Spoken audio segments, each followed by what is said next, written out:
निष्ठावंत होते. त्याच्यावर काही कारवाई केली? नाही, जेव्हा तिकीट वाटप झालं त्या ठिकाणी उमेदवारी जाहीर झाल्या त्याच्यानंतर अनेक कार्यकर्त्यांच्या भूमिका तीव्र असतातच. कारण प्रत्येकाला असं वाटतं की आपल्याला संधी मिळाली पाहिजे, पण एका एका पदासाठी एकाला संधी मिळू शकते. आणि त्या हेतूनं भारतीय जनता पक्षाचे सर्वच कार्यकर्ते आदरणीय संभाजी भैया असतील, अभिमन्यू भैया असतील, रमेश कराड असतील, डॉक्टर अर्चनाताई असतील, आदरणीय मुरुमकर साहेब असतील, सर्वांनी सर्व जे अपक्ष म्हणून उमेदवार थांबले होते त्यांना समजवण्याचा, त्यांची समजूत काढण्याचा प्रयत्न केला. अनेक दिवस बावनकुळे साहेब आल्यानंतर सुद्धा हा प्रयत्न झाला.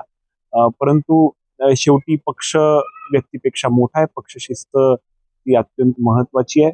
आणि म्हणून आज भारतीय जनता पक्षाचं त्या ठिकाणी म्हणजे कार्यकर्ते म्हणून ते वावरत असताना आज अपक्ष म्हणून जेव्हा ते उमेदवार थांबतायत त्याच्यामध्ये पक्षहित जोपासण्याचं काम होत नाहीये.